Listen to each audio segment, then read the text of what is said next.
Pán predseda, vítame ťa na tlačovej konferencii. Ďakujem, prajem dobrý deň. Tak ako vám hovorila Veronika Ficeková, včera som mal rokovanie aj za účasti pána poslanca Národnej rady, riaditeľa úradu pána Kubánka s pánom ministrom Počiatkom. A otázka, samozrejme téma rokovania bol grafikon vlakovej dopravy.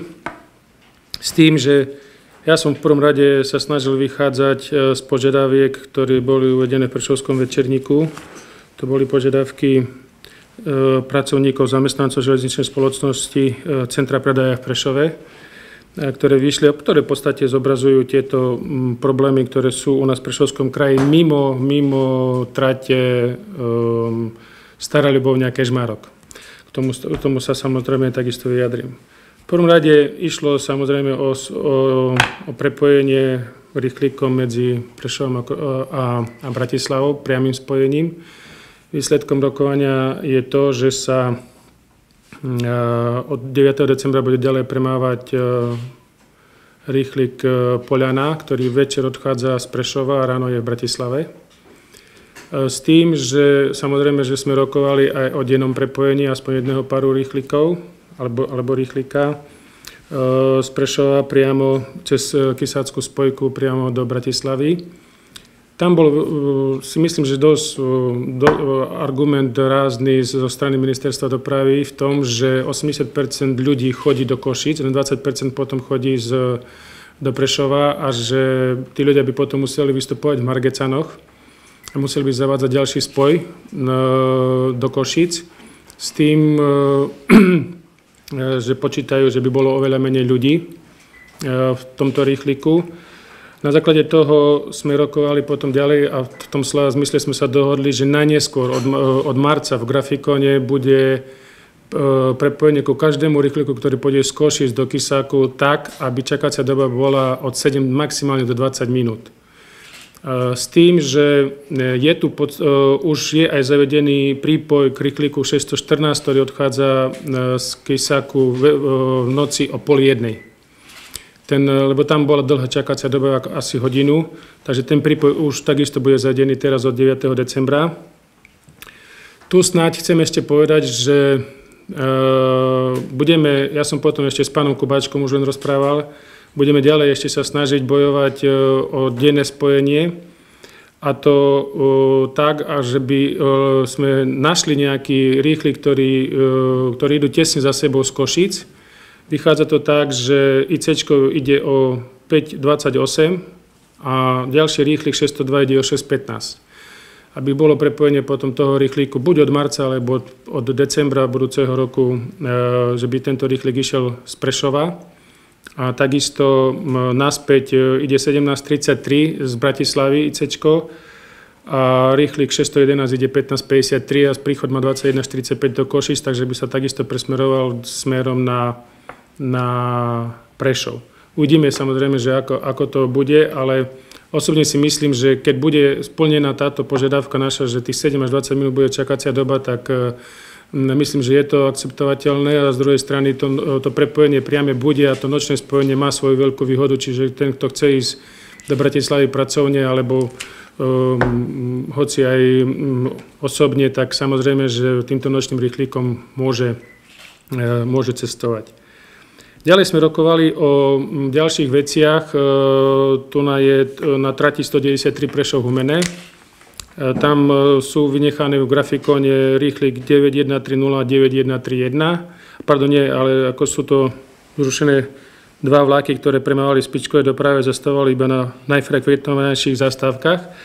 Tu bol taký súhlas, že od marca by sa ten pár rýchlikov zaviedol. Stále hovorím rýchlikov, osobných vlakov, teraz už.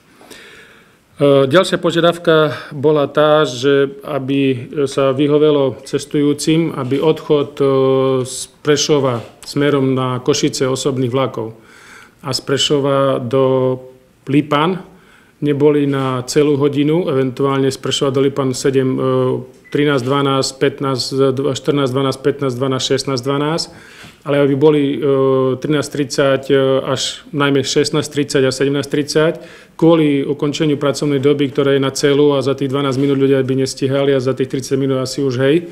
tak toto by malo byť v grafikóne od marca.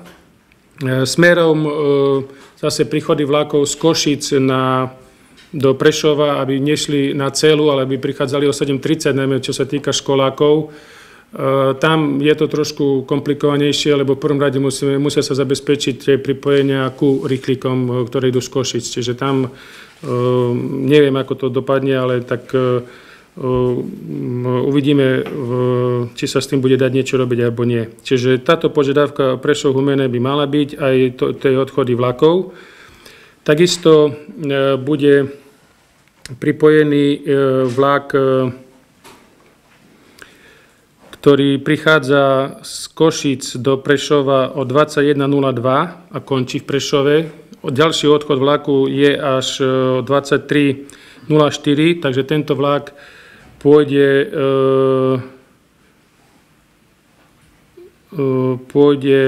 až do Lipan. Tu bude pridaný. Takisto by mal byť pridaný ešte jeden spoj na trati Humenné-Snina-Stakčín. Tu bola požiadavka z Ministerstva dopravy, aby sme obmedzili autobusovú dopravu. Ja som povedal, že sa na to pozriem a uvidím, že aká je situácia. Keď to bude možné, tak to robíme, keď to nebude možné, tak to neurobíme.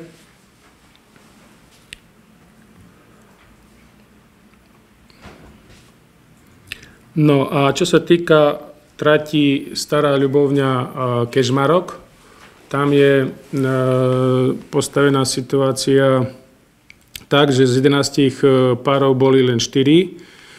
Bola dohoda, že bude premávať 7 párov medzi Starou Ľubovňou a Kežmarkom a ďalej do Popradu. S tým, že medzi Plavčom a Lipanami zatiaľ ostane tak, ako momentálne v grafikone je. A to je jeden pár rýchlíkov týždenne, ide najmä o situáciu vo vzťahu ku študentom. Tá osobná doprava tam nie je veľmi využívaná. V prípade fakt, že by tam bol veľký problém, tak sa to budeme snažiť nahradiť autobusmi, alebo samozrejme, že budeme o tejto veci potom rokovať. Čiže ten výsledok rokovania je v podstate, tak ja som predpokladal, nejaká dohoda medzi tým, čo bolo navrhnuté a medzi tým, čo sme požadovali my. Osobne, keby premával ešte ten jeden rýchlik denne z Prešova do z Prešova do Bratislavy, ja by som bol s výsledkom rokovania spokojný.